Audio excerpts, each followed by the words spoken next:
Thailand అభివృద్ధి చూడండి, దొంగనా కొడకల్లారా. కాదు, ఇప్పుడు ఇక్కడ థాయిలాండ్ మీ ఆడపిల్లలు వస్తే సేఫ్గా మళ్ళీ ఇంటికి వెళ్ళిపోతుంది. కానీ మన ఇండియాలోని రేపు అయిపోయి వెళ్ళిపోతుంది. 60,000 రేపులు చేశారు. అది కాకుండా విదేశీయులు ఎన్ని మంది, 197 దేశాల వాళ్ళు వస్తారు.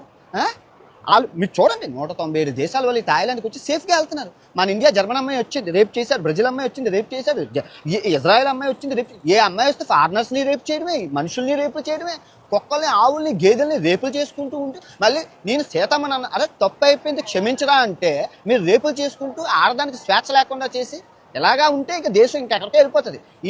ఈ థాయిలాండ్ యొక్క పర్ క్యాపిటల్ ఇన్కమ్, జీడిపి ఎదుగుదల చూడండి ప్రతి సంవత్సరం. అందుకే ఒకసారి థాయిలాండ్ వచ్చి సావండి, మీకు అర్థమవుతుంది దేశం అంటే ఏటో, శుభ్రం అంటే ఏటో అన్నీ మీకు అర్థమవుతాయి. నువ్వు ఇంకా అదే అటుకొని పిసుకున్నావు అనుకో సంకనాకపోతావు. ఎవరు నువ్వు, నీ బతుకు, మనం ఉన్న సిచ్యువేషన్.